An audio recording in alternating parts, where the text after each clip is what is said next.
الحمد لله رب العالمين، الصلاة والسلام على أشرف الأنبياء والمرسلين سيدنا ونبينا محمد صلوات الله وسلامه عليه. أما بعد، السلام عليكم ورحمة الله وبركاته. marka ugu horeysa Allah subxaanahu wa ta'ala ayaa mahad iska leh, allihii inoo sahlay inaynu goobtan barakaysan ee ka mida guryaha Ilaahay aynu ku kulanno inagoo nabad qabna oo caafimaad qabna. Ilaahay waxaynu ka baryaynaa nimcada inuu noo ziyaadiyo. waxaa caawa noo farxad aha xaafadeennan, gaar ahaan masaajidkeennan Imaam Shaafici, inaynu nasiib u helo sheekheennii Sheekh Musaf Ismaaciil Haaruun oo caawa inoo soo jeedin doona muxaadaro qiimo badan. ilaahay subxaanahu wa tacaala inagana ha inagu anfaco, sheekhana miisaanka xasanaadka ilaahay subxaanahu wa tacaala ha ugu daro. muxaadaradeenna waxay ku saabsan tahay xiriirkaynu allaha subxaanahu wa tacaala la leenahay oo ah alla ka cabsiga taqwa. waxaan ku soo dhoweyn doonaa sheekha. ku soo dhowo sheekh salaam. بسم الله الحمد لله والصلاة والسلام على رسول الله. اللهم وفقنا لما تحبه وترضاه، وبعد فسلام الله عليكم ورحمته وبركاته. أيها الأحبة،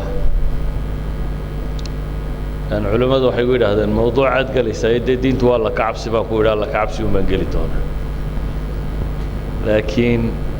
موضوع التقوى بالذات كما ورميه عن سكدي دونا ونن حديث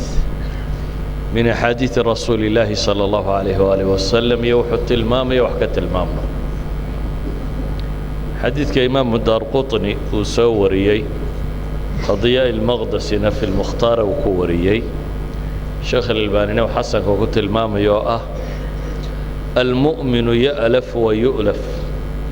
ولا خير في من لا يألف ولا يؤلف وخير الناس أنفعهم للناس. نبي عليه الصلاة والسلام وحط الماما يردقن كقفك مسلم كايوحي مؤمنك دقن كيسو حويا منبي لي يألف ويؤلف. مؤمنك واقف لغصة أروره لغصة هرته dhaqan wanaagiisa, akhlaaq fiicnidiisa, caqiida wanaagiisa, waxtarkiisa adduunya waxtarkiisa aakhiraba waa qof dadku ay dhankiisa u soo kacaan, isagana aan dadku ka kala cararin. khayr male buu nebigu yidhi calayhi salaatu wasalaam, kaan dadku ku soo dhowaanin ama jeclaanin, isagana aanay dadku jeclayn ama ku soo dhowaanin. يعني الفدى اللي تلماميه إلهي سبحانه وتعالى لفظي كان قرآن كما يلبض مكو استعمال والمؤلفة قلوبهم أما سواك إلهي كنت عمام يا إنه وألف بين قلوبكم ما ضمت هي كل من ماشي تمحل تلماميه وحويا قفك مؤمن كاي وقف رقن كيسة يدين تيسو أي كان صنيسو bulshadu inay ku soo hirato ku soo dhawaato. qofka mu'minka maaha mid lacaana, mid cayb badan, mid gacan adag, mid dhaqan xun. dadka badbaa jira markay ka soo horbaxaan aad wadada uga weecato, ama golahay fadhiyaan aanad jeclayn inaad fadhiisato, ama meesha fadhidaan aanad ku farxin markuu ku yimaado. nabigu calayhi salaatu wasalaam wuxuu leeyahay qofka mu'minkii ka maaha. qofka mu'minka ahi waa mid dadku ku soo ururaan oo ku soo hirtaan oo jecel yihiin oo u yimaadaan, isaguna dadka jecel oo ku soo dhowaada. kaan sidaa ahayn buu nebigu leeyahay khayr ma leh. dadka waxaa u mudan buu markaa nebigu yidhi wa khayru nnaas, waxaa u mudan u fiican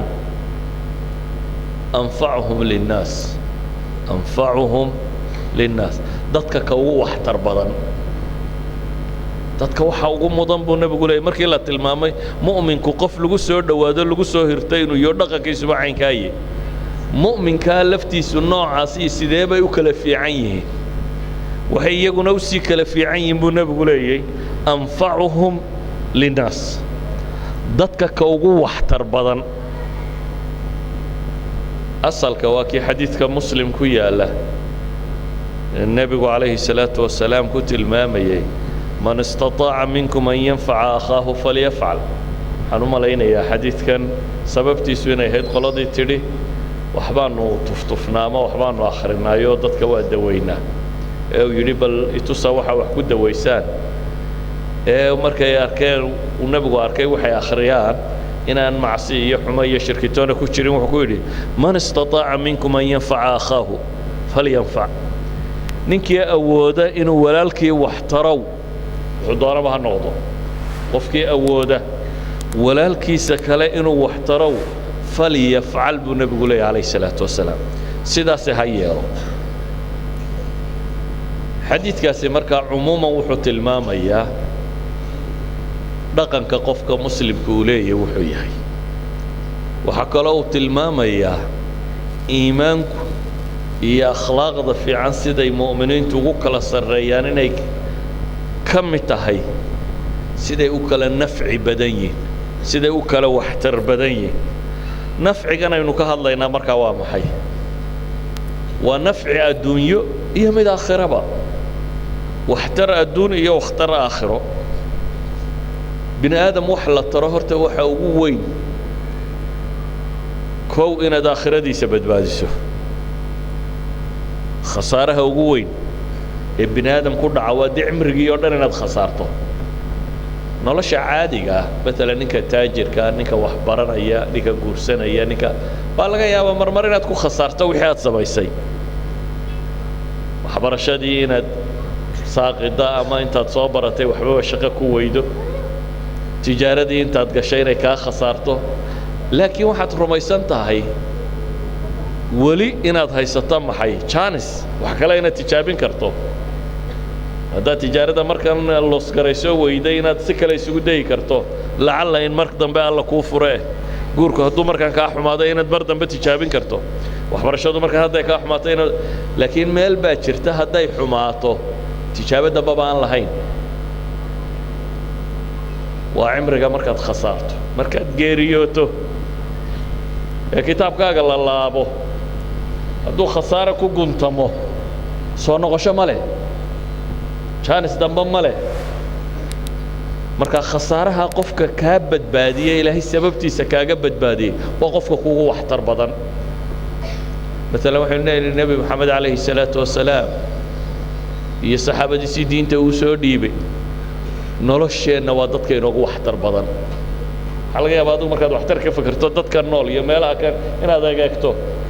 laakiin dadka inoogu waxtar badan leh waa dadka aakhiradeenna badbaadiyey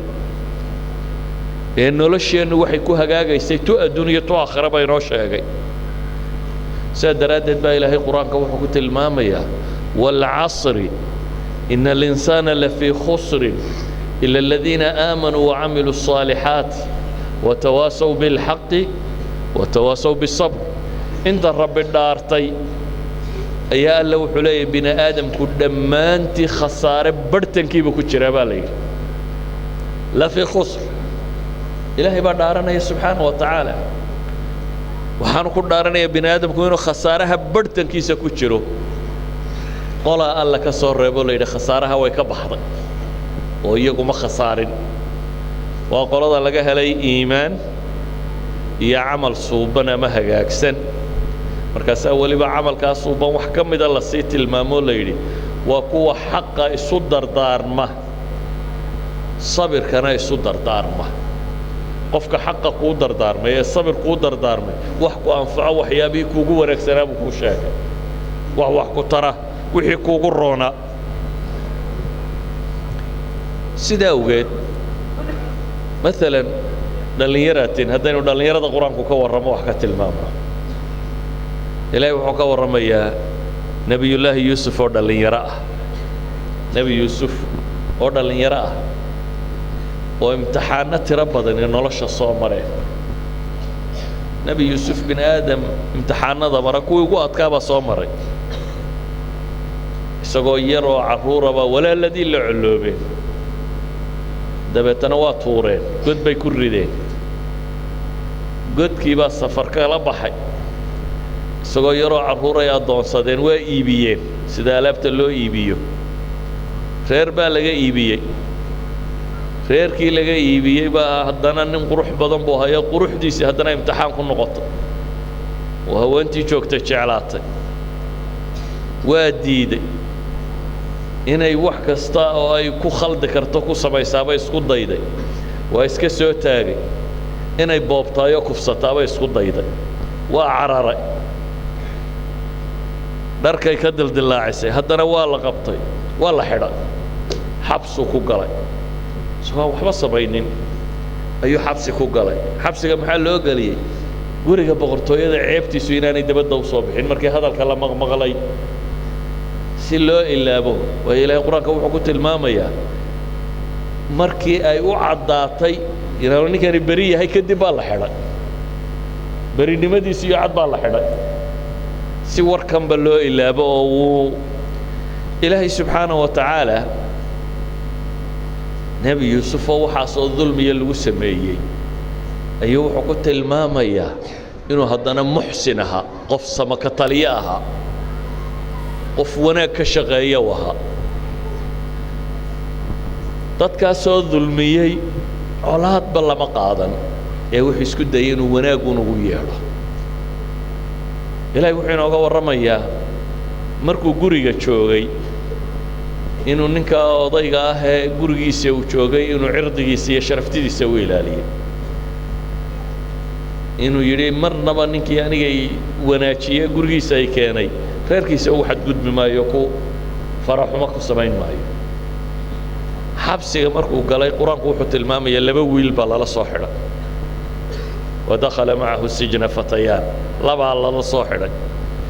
labadii lala soo xidhay riyay sheegteen inay riyoodeen dabeetana waxay rabaan inuu riyada u fasiro riyadii intay u sheegteen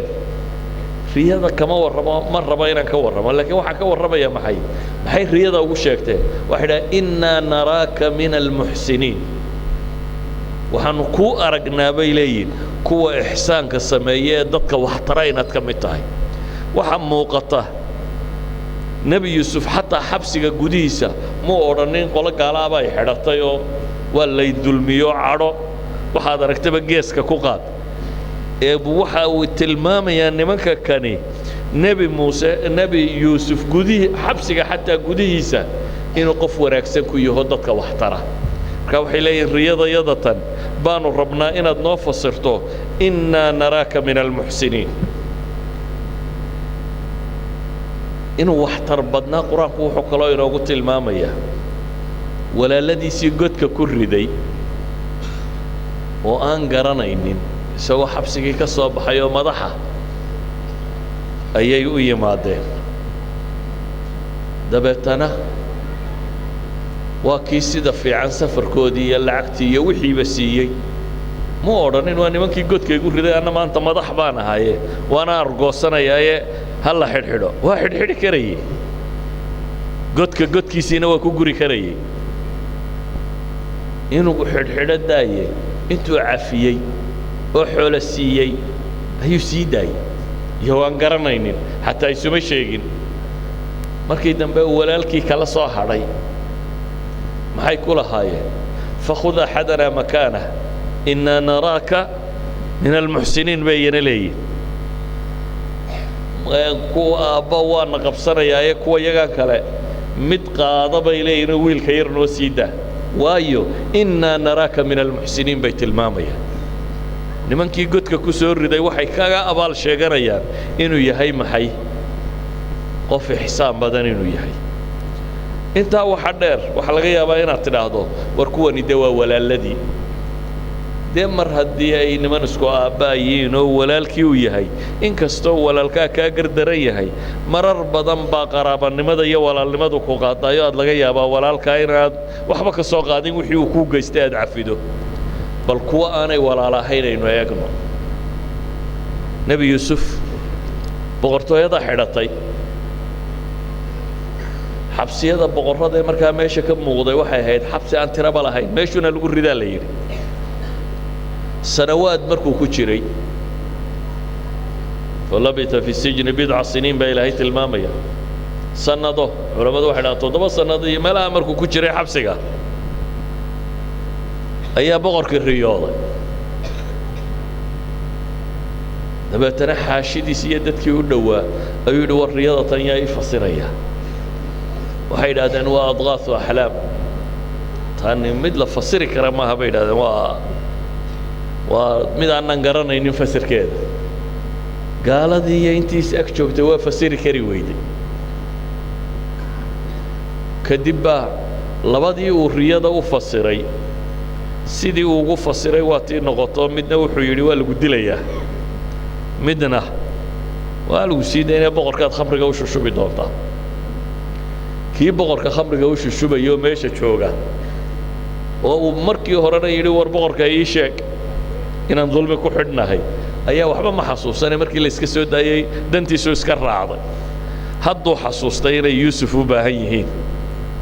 dabeetana wuxuu yidhi ha lay diro nin baan ogahay xabsiga ku jiro haddii aan riyada fasiro haddii aan riyada u geeyo fasiraye may odhanin warrinkaa la soo daayo ha la keenee manuu odhanin warrinkaa ha la soo daayo riyada haynoo fasiree ee wuxuu leeyahay xabsiga ha lay diro riyada haynoo soo fasiree isagoo maxbuusa ayaa laga rabaa haddana riyada boqorka inuu fasiro waa u yimaadeen muxuu uga bilaabay yuusufa ayuha sidiiqu aftinaa fii 7 baqaraatin simaanin يأكلهن 7 عجاف و7 سنبلات خضر وأخرى يابسات لعلي أرجع إلى الناس لعلهم يعلمون war yuusufow yaa yuusuf buu leeyahay ninkii saaxiibkayga ahaayow war riyada noo fasir buu leeyahay 7 saac oo burbuuran oo 7 kaloo liiliita cunaya riyuu sheegay dabeetana wuxuu yidhi riyadaa noo fasir aan dadkii kula noqdo waxaa laga yaabaa in riyadaa cilmigeeda gartaane haddee yuusuf iyo xabsigiisaba ka hadli maayo ee wuxuu ka hadlayaa in riyada la fasiro oo uu dadkii dabeetana fasirka u geeyo yuusuf ma odhanin war gaalay ordooyga taga waxba idin fasiri maayo ee dhaafa riyadu waxay sheegaysaa mahlaka riyada sida uu fasiray yuusuf waxay sheegaysaa dadkan in balaaya ku soo socoto isma odhanin gaaladaa alla ha dhammeeye oo adigii iyaba ku soo xidhaye ha madhaane u aamu ma odhanin ee wuu u fasiray wuxuu ku yidhi war xabsiga iga sii daaya xataa ma odhanin waa idiin fasirayaa ee riyadoodunbuu isaga fasiray wuxuu ku yidhi 7 sannadood oo barwaaqo ah baa idin soo maraya 7 sannadood ee barwaaqadii markay idin soo maraan wixii beeraha idinka soo go'a wax yaroo ah cuntaan mooyaane inta kale kaydiya bale sumbulkiisa xataa ha ka goynina midhaha sideeda iyadoo ah kaydiya sannad walba waa barwaaqo waa beeraysaan wixii beerta ka soo go'a waxaa cuntaan mooyaane waxa kale kayd dhiga tiro badan 7 sannadood kadib buu yidhi waxaa idiin iman doonaa 7 sannadood oo abaar ah 7 kale oo abaara baa idin soo maraya wixii aa kaydsateen 7 kale ku qiyaasta inaa cuni kartaan sannadba sannad inuu gudo iyagu 2 sabcay u sheegeen markaasuu haddana wuxuu u sheegay sannad dambe oo barwaaqi inuu dhici doono oo 7 iyagu sheegeenay yuusuf sannadkan kale xaguu ka keenay waxay culimmadu yidhahdaan wuxuu ka keenay dee haddaad 7 barwaaqo ah sheegtay 7 abaara aad sheegtay hadday sannadka kalena uu abaariyay dee 8 abaar u sheegi lahaa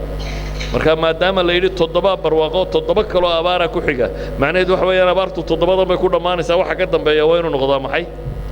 waa inuu barwaaqo noqdaa إذا النبي يوسف عليه الصلاة والسلام على رسولنا أفضل الصلاة والتسليم وحاو شيغي 15 سنة دولة داسي دقاله أي كبد بادي لهيد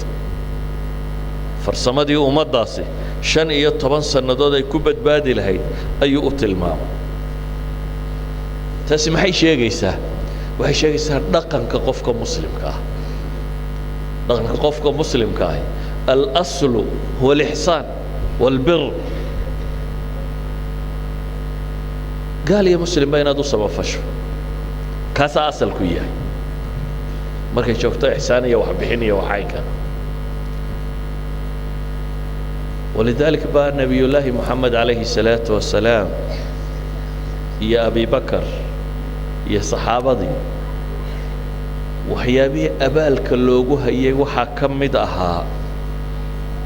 إني دادك وسما فريجرين نبي عليه الصلاة والسلام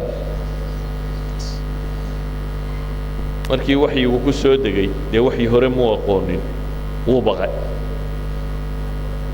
dabeetana waxaabuu ka baqay lafihiisa inay wax soo gaadhaan waa habeenadii koowaad ee jibriil uu qabtay ee wuxuu sheegay cidhiidhiyey nafta isugu keenay khadiija oo nabiga calayhi salaatu wasalaam dejinaysaa maxay ku tidhi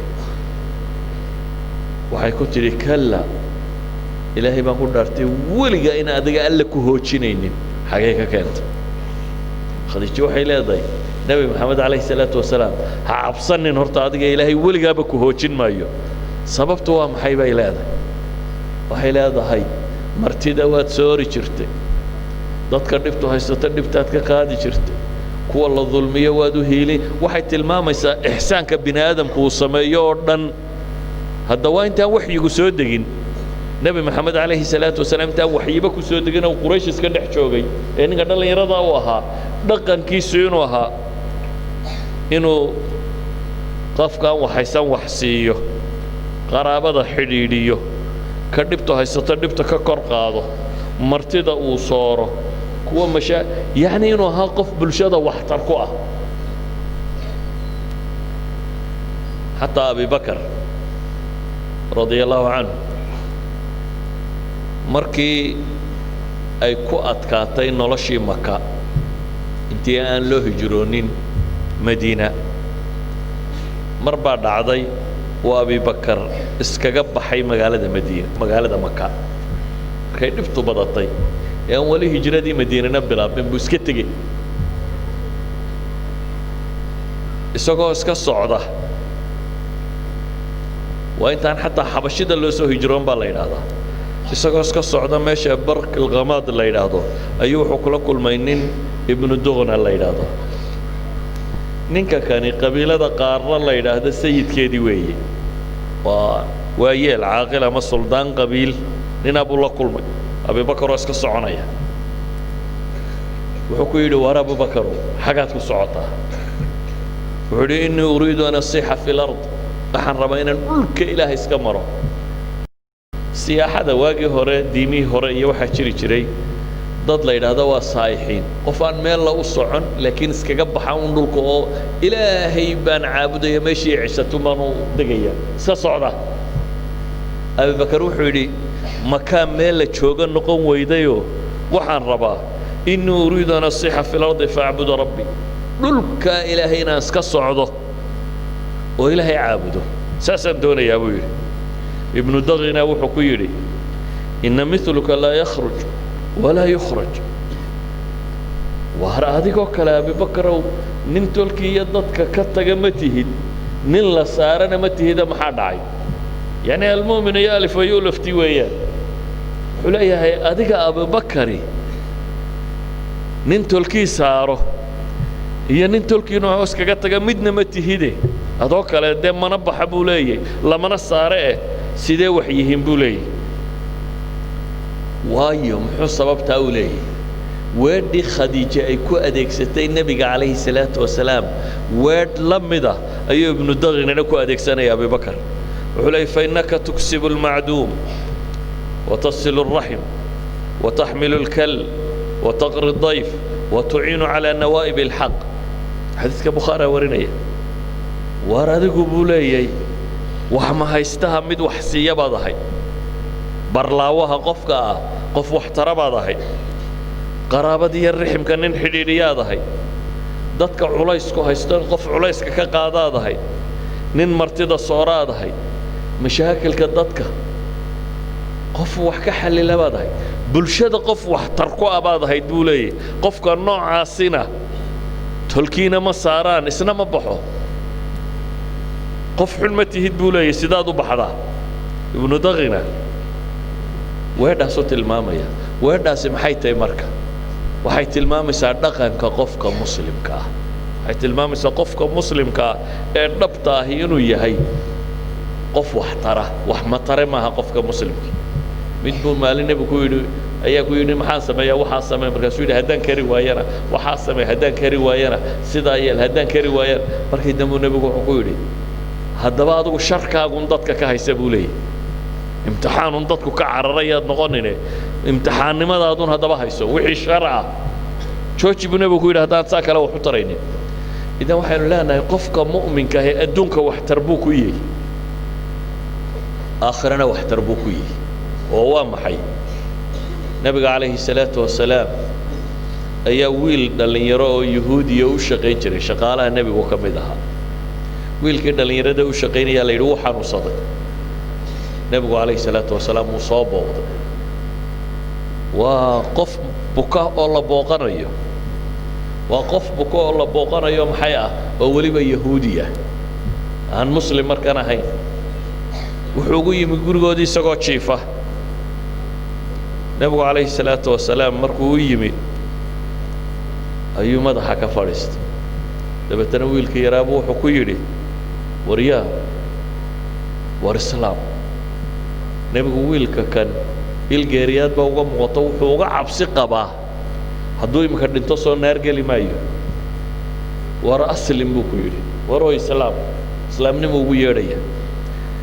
wiilkii dhallinyarada ahaa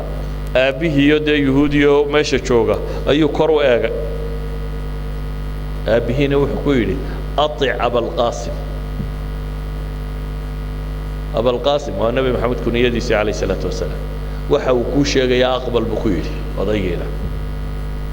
dabeetana wiilkii waa islaamay waa shahaatay isagoo bukoo sakaraada ayuu shahaatay kadibna wuu dhintay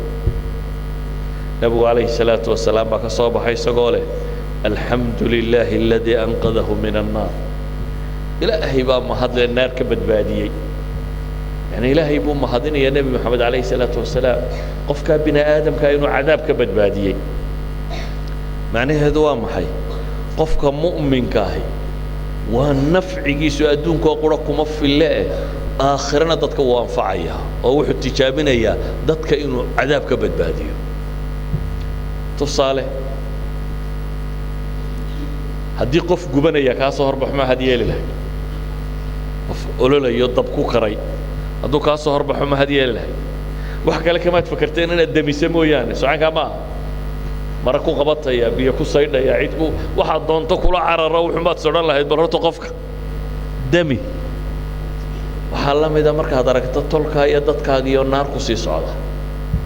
dhabbahay hayaan uu yahay maxay jidkii naarta u kici jiray qofka muslimkii markaa waa dhawaaqaya war ka jooga naarta war ilaahay ka cabsada war cibaadaysta haddaad dadka khayrka u sheegto oo ilaahay gacantaada ku hanuuniyo dee waad badbaadisay shaqadii ugu weynayd ambiyadu qaban jireen maxay ahayd waxay dadka inay cadaab uga digaan jannana ugu bishaareeyaan geedi hadduu kugu soo baxo dad guuraya oo wax wanaagsan raba inay helaan oo aad halkaana roob ku ogtay iyo barwaaqo halkaa ay afka ku hayaanna aad abaar ku ogtay maxaad odhan lahayd war halkani meel la qabta maahee halkan baan ku arkay geediya barwaaqe xagga kanuu ka cabaad kula talin lahayd ilan waad aragtaa geedigan hayaankaee meesha daran ku socdee waxaa la mid ah iyadoo ilaahay inooga warramay janno iyo naar inay jirto markaad aragta geedigiioo ku sii jeeda xagga naarta inaad tidhaahdo war ka daaya war xaggan baa khayr ku jira war dhankana u socotaan ma aha maxay dhankii khayrku yaallay maaha sida awgeed baa ilaahay qur-aanka wuxuu kaga warramayaa dacwada iyo diin dadka gaadhsiinta nin baa ilaahay qur-aanka inoogaga warramay aan isagu rasuul iyo nebi toona lagu sheegin fii suurati yaasiin qisaska qur-aanka qisas aad u cajiibaa ka mid ah qisada suuratu yaasiin ku jirta ilaahay wuxuu kaga warramayaa magaalo 3 rasuul loo diray oo diiday rasuul loo diray diideen oo mid kale lagu kordhiyay oo diideen oo mid saddexaad lagu daray fa'azaznahum bi thalithin dabeetana way soo taageen inna tatayarna bikum baabay ka mareen waa diideen diintii nin magaalada ay joogay laakiin dacalka kale joogay halkanaa ka joogtaan magaalada kalu ka teg joogay wuxuu maqlay magaaladii in rusuli timiyo dadkii diideen dabeetana ilaahay qur-aanka wuxuu ku tilmaamayaa halkaasuu ka cararay وجاء رجل من أقصى المدينة وجاء رجل يسعى له الرئيس من أقصى المدينة ما هو الرئيس إيه وجاء من أقصى المدينة رجل يسعى إلهي مركو روح التلمامي مشو كي مش اللي اسكو هيا أنا هين مركو كوات أقصى المدينة بالليل مقالة الدعل كده هل كودرك سمبو كي وحكى الله التلمامي qaabku u socday nin iska xaragoonayo ayar socday inaanu hayne nin ordaya inuu ahaa tolkii buu rabay inuu badbaadiyo magaalada dhinaceeda dambe nin ordaya ka soo cararay baa ilaahay yidhi muxuu leeyahay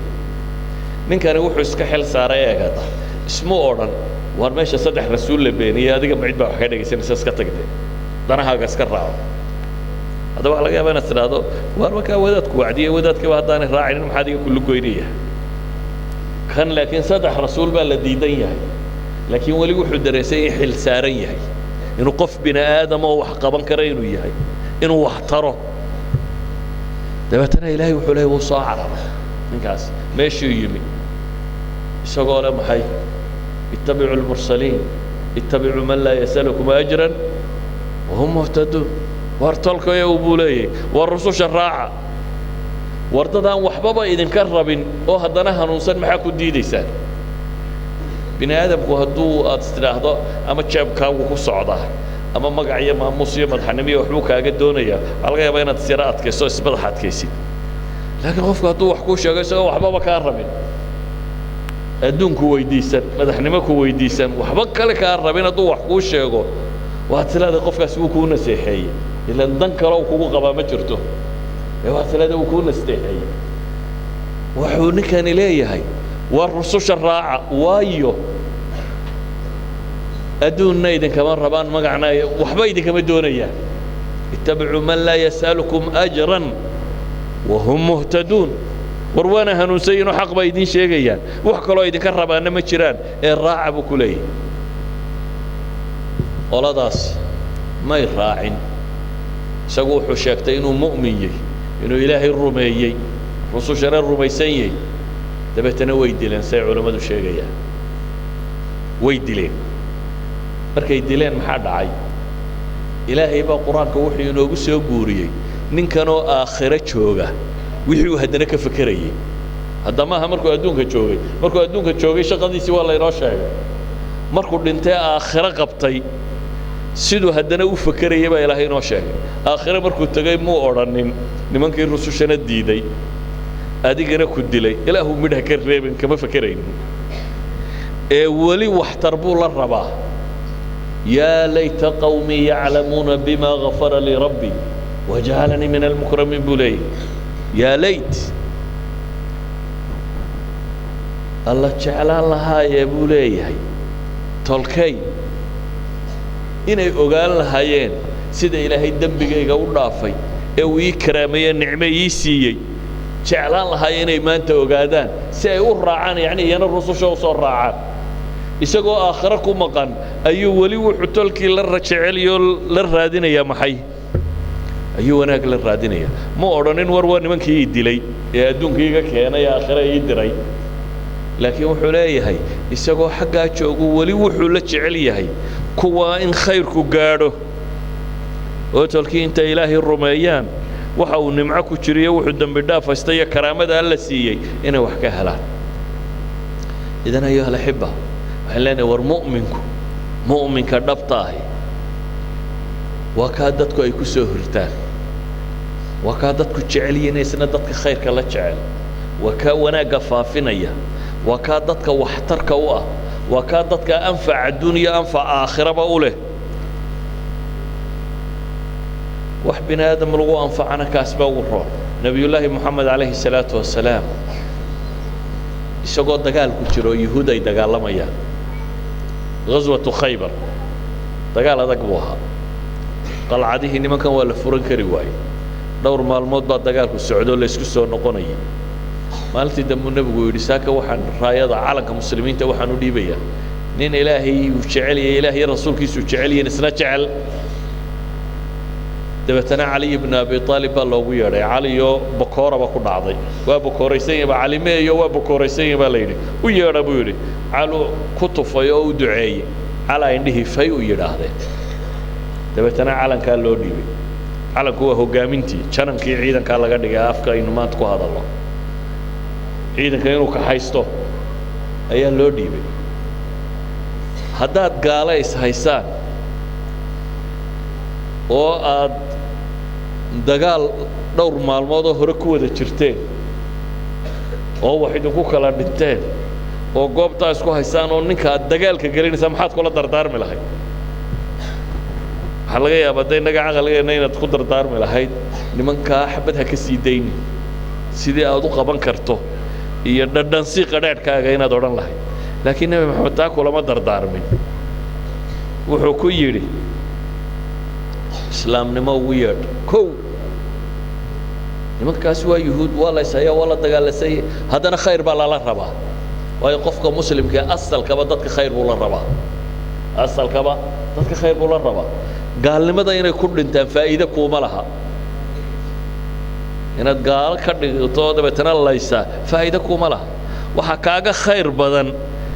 inay islaamaan oo islaamnimo ku dhintaan dabeetana nebigu wuxuu ku yidhi fawallaahi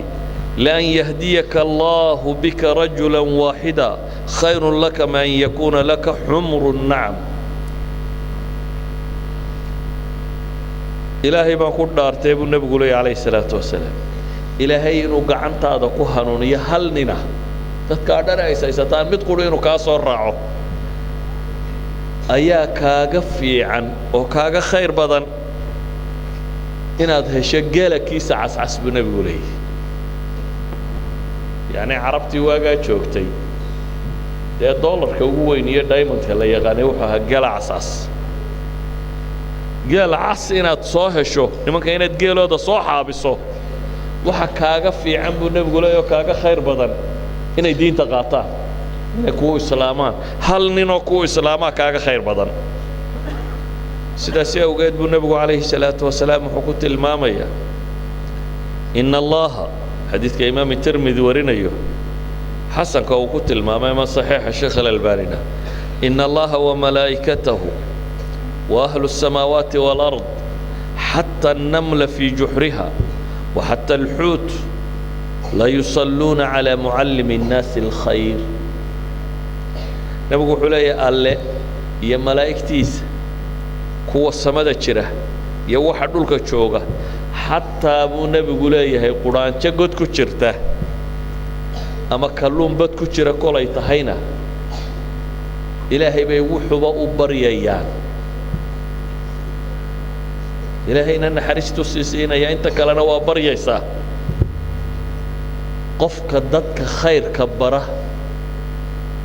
قف كدتك وناق كبره أي خير وضبريان وناق ينحرس يوكا كورا إلهي خلقك سودم هديك ودعيان إلهي خلقك سودم هديك ودعيان ما حد دعاء كهريسا إن الضدك وناق بريسيت هذا وحين لنا حديث كان يقول بلا بنيبوحها المؤمن يألف يؤلف ولا خير في من لا يألف ولا يؤلف وأنفع الناس والنبي قلت المامي عليه الصلاة والسلام مؤمنكم كادتكم كسو هرتان إلا تشعلي سنة ومدى وناق الله تشعلين وياي كان سنة ضدك تشعلين يقول أنا تشعلين خير بين الربيني كاس خير ما لها بالنبي إذن كان وحي يدنكو خير بدن كينا وأنفع بدن بالنبي عليه الصلاة والسلام أنفع عاسي وحي لنا أنفع الدون والنغنية وردق وناق أخلاق وناق عفس واحتر عاومه وهدتك السيسو قف كعنا ذاك هالنقر قف أفحن هالنقر لكن نبغى حديث تبدأ كنت المامي والله في عون عبد ما كان العبد في عون أخيه ilaahay qofka muslimkaa wuxuu u hiiliyaa u gargaaraa intaad adiguna walaalkaa u hiilinayso intaad ka jilicsan wax tarayso ka buka dawaynayso ka jaahilkaa wax baraysid ka tamarta daran la caawinaysid ka lunsan hanuuninaysid intaad sidaa samaynayso adigana rabbu samaawaat baa kabtaada tolaya hadaad muslimka kabtooda tolayso adna rabbu samaawaat ayaa ku hagaajinaya haddaba ayuha alaxiba waxaan leenahay qalqallafsanaanta iyo cayda iyo maagga badan dadka badh baa diin ka dhigtay dadkoo la maago inay khayr ku jiro waxba faa'iido male maagista iyo adayga iyo qallafsanaanta iyo cayda badani khayr male muuminku waa hayinun layin waxtarkuna ama mid adduun ha noqdo ama mid aakhira ha noqdee waa dhaqan muslim صلى الله على محمد وعلى آله وصحبه وسلم والحمد لله رب العالمين